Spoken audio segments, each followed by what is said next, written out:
Good morning, school. Happy Thursday. Welcome. Welcome, welcome. Good morning. 9 o'clock. Ding, ding. We're back here at school. Wait for you guys to jump on here. Today, we're going to be talking about not 3 things I wish I knew. That's 3 things I did yesterday. Where are my notes that I just had down? We're going to be talking about hypertrophy from home today on episode 57.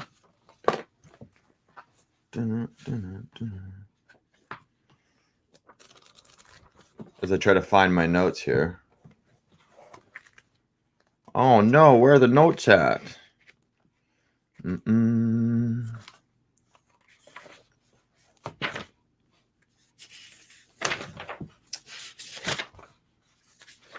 All right. There we go. We got some flex emojis. As you guys are jumping on, you know the drill. As we're jumping on, school, say what's up. Let me know where you guys are at, where you're located.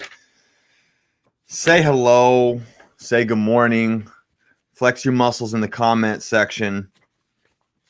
Looks like I can't, for some reason, find my notes, which is all right because we could just go off the cuff if needed. But I do like to have some notes here, if possible, if at all possible. That's really interesting because I just filled these guys out earlier. Oh, there we go. Okay. Boom. This is episode 57, actually. So this is hypertrophy from home, you guys. So good morning, everybody. Thanks for jumping on. So what we're going to talk about today is how to gain muscle from home. And can you do it? And yes, you absolutely can. We're going to go into some things that you can do, some ways that just a thought process of how muscles work and that you can get them to grow without additional forces. You don't need a whole weight stack from the gym to gain muscle. We want to look at a few different things. There's a few cool options that we can look at if we're at home and maybe you're not ready to go back to the gym yet, or maybe your gym's not fully open yet, or maybe you are just, it's just something that you want to do is just start working out from home with calisthenics. So anyway, let's get started though. So what we want to acknowledge first and foremost is that tissue responds to stimulus. Tissue responds to stimulus, not load. Load can create stimulus, okay, which is like weights on a bar, but stimulus can also be derived from many different forms, like doing an isometric where you're contracting muscles against equal forces. Okay, you're not actually moving. And so, you can gain muscle just doing that right there. So we're going to kind of open that and unpack that a little bit. But force can be manipulated in a variety of ways if we understand physics a little bit. Tempo is another thing that you want to look at when you're doing at-home workouts with calisthenics. So if you're doing extremely slow tempo, you're focused on the muscle that you want to train. So whatever the goal of the exercise is, if you're doing push-ups and you want to hit more pec stuff, if you go slow and you're trying to keep that muscle, under tension, under stress through the duration of the exercise, that's what it knows. It knows stimulus. It doesn't know how many reps you're doing. It doesn't care. It doesn't know how much external weight is on you. If you're doing a push-up with a band, or if you're doing a push-up with a 40-pound weight vest, or push-ups with or doing chest press with a dumbbell, it's all similar motions with different forces involved. But the tempo at which you do it can create more of an experience inside that muscle. So, for instance, I have a guy who's in the military, and he's a client of mine, and he's got to be able to perform in his physical exams. He's got to be able to perform. So that's about reps. It's an external performance side of the house where it's reps, numbers, weight's got to be on the bar. So for this gentleman here, what I have him do is we work on all the little pieces when he's with me to make sure that everything's contracting properly. So all the little components of the car are there when he needs to race the car. But when he goes to do his testing, tempo should be faster. I don't want him focusing so much on the internals. At that point, it's just get the reps in so you can pass the test. But when we're training, it's slow, controlled movements. We're focusing in on certain muscle groups.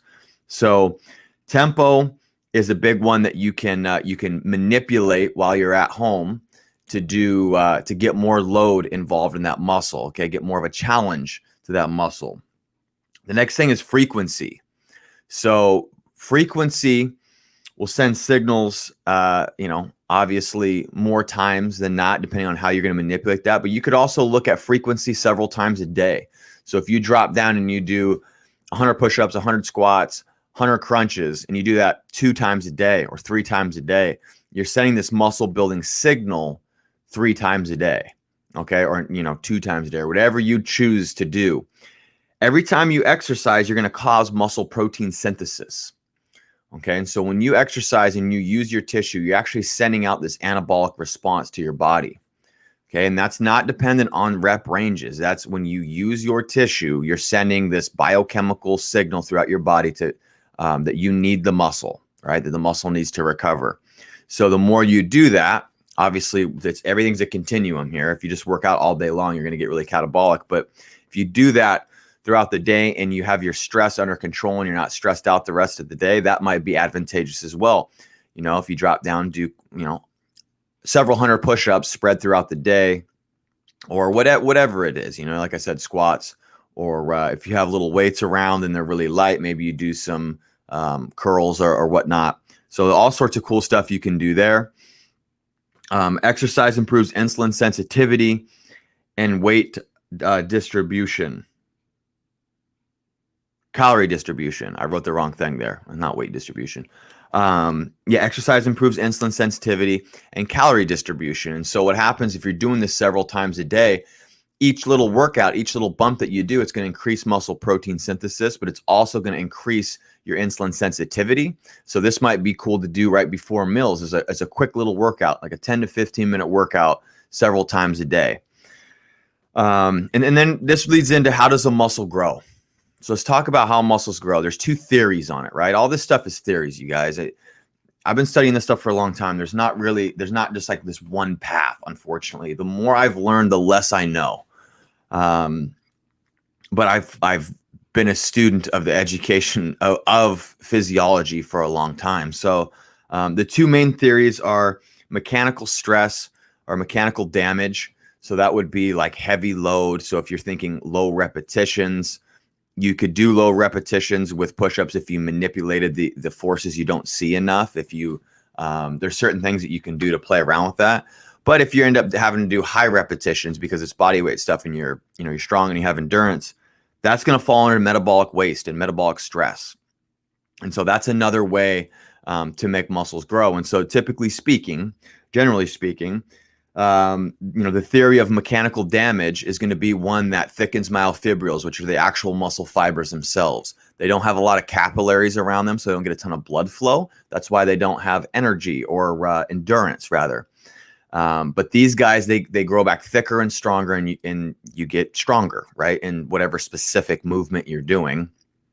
And then you have the mechanical or the metabolic waste side of the house, which is going to be higher repetitions, what's also known as sarcoplasmic hypertrophy, which is where your muscles start pulling more blood flow, more glycogen into them. You can kind of get more of a bubbly look. I mean, it's a splitting of hairs, but that you can kind of notice that you get more of that pumped up look when you're doing higher rep stuff. And so that's the other way to train them. You can capitalize on a lot of this sarcoplasmic hypertrophy stuff when you're at home doing body weight workouts. Lots of reps is great. During this whole COVID thing, when I was at home, personally speaking, not saying everybody should do this, I was doing 1,000 push-ups in under an hour. And I got that number to like 1,040 minutes, which is pretty wicked. Total external performance, total just about just about getting the numbers in, not trying to make them overly hard, doing 20 push-ups every minute on the minute. But that caused a tremendous amount of metabolic waste accumulation. And, my muscles filled up. The pump was insane on that. Muscle pumps are like compliments from people. They're nice, but they're not necessary, right? They help. Muscle pumps help. They feel good, but, you don't need them to grow muscle. Okay. So, but those are the 2 ways. And so you can look at metabolic stress as a means of growing tissue. And so this leads into, well, what's kind of the thought process of growing muscle? Well, I want you guys to think about the endocrine system response that you're going to get when you grow muscle. Okay. Growing muscle is not just about it's not about exercise. What exercise does is causes a cascade of hormones, a hormonal effect, okay, that you get. There's a big hormonal response. And so when we're talking about hormones, we're talking about endocrine, the endocrine system, endocrinology. And so, as I said a minute ago, when you exercise, you improve insulin sensitivity. You also jack up, the muscle protein synthesis. And so that right there is causing this endocrine system response. And so if we start to look at, okay, well, what else could we do if we're at home, if we have minimal equipment? How could we manipulate the endocrine system to gain muscle tissue? And so there's a few things that we can do. One, we can do numerous workouts a day. Nothing insane, but just numerous workouts a day to elicit this response. We could eat a high protein diet because high protein also kickstarts muscle protein synthesis. Dr. Gabriella Lyon, she is kind of a spearhead on this. She's a big name out there. She's got a lot of good stuff to say about muscle protein synthesis and how protein affects that, and also how exercise affects it. And then also we could spike insulin right before bed with carbohydrates. Carbohydrates also before bed will help increase neurotransmitter production, decrease cortisol. That process will help, like I said, neurotransmitters come up, melatonin can be created, and then you can get nice restful sleep. And so if we start to manipulate our hormones to try and get this muscle building response, in addition to our workouts, it's going to look something like protein feedings and fasting and numerous workouts a day. And why fasting? Well, in Jason Fung's book, The Obesity Code, which is a great book, talks about how there's been a lot of studies done that have shown that when you fast, your growth hormone levels actually go up as opposed to down, which is pretty wild. And what that means is growth hormone is obviously it's a growth hormone. It helps you grow muscle. It helps you preserve muscle and bone and all of that good stuff. When people say that you're going to go into starvation mode because you fast, they couldn't be more wrong, because the science actually shows that growth hormone levels go up. And so if you do a fast and it's only going to be mild with the 24-hour fast, but growth hormone goes up big time with like 4 or 5 day fasts. But if you just do a regular intermittent fast day, you're at least getting some type of growth hormone spike potentially. And so if you finish that with a little workout and then you eat, then from there, you're going from this higher growth hormone level, which is inside your muscles. Then you're going to spike it a little bit more with a little bit of tissue breakdown and that nice controlled stress response from an exercise. And then if you hit a nice high protein, high insulin producing meal at night, you're going to get the protein in, you're going to get the insulin, which is going to help you grow, and then you're going to go to bed. And if you just utilize insulin in that way, that's the thing. We want to take care of insulin. I talk about it all the time. It is not bad. Eating carbs all the time might not be the best idea because it's going to wear out your pancreas's ability to produce insulin. But when you want it and you want to utilize it to build muscle, like say at night, if you're insulin sensitive, then that's a great way to use it. It becomes a nice tool to help you get better sleep and recover better. And guess what happens when you sleep? Your growth hormone goes up, your testosterone goes up, your body recovers more, you can gain more muscle. It's an endocrine system thing. So think about muscle as an endocrine system response, okay? And so what could you do at home to manipulate this? Several little workouts a day, focusing on tempo and going slow, keeping time under tension, which is what the popular crowd likes to say, the TUT, the time under tension. Focus on that. Again, frequency, looking at it a little differently. You don't have to do just one workout a day. You could do numerous workouts a day. You can fast. You can do high protein, and you also spike insulin before bed. So the 3 ways that you can affect hypertrophy from home are exercise, diet, and your recovery practices. Okay. Sleeping 7 to 9 hours a night. Make sure you get good quality sleep. Try to limit screen time before bed. So wear blue blocking glasses if you can. Keep away from screens the last hour of the day. Keep a nice dim house so you're not stopping your brain from your body from producing melatonin. And that is how you get hypertrophy from home, you guys. That's episode 58. And we will see you guys tomorrow. Please write in your questions today. Tomorrow's Hawaiian Shirt Day. And it's also Q&A Friday. So everybody wear your Hawaiian shirts tomorrow. My buddy was laughing about that yesterday. I keep saying that. It's Office Space line. But anyway, we'll see you guys tomorrow for the show at 9 a.m. You can listen to the replays and take to school on the go with the podcast app on iTunes or Spotify.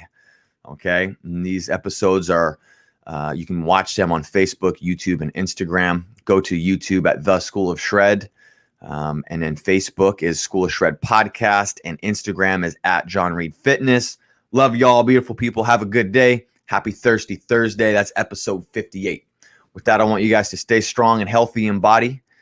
Stay relentless and energized in your spirit. And stay determined in your pursuits today, school. That's it. Class dismissed.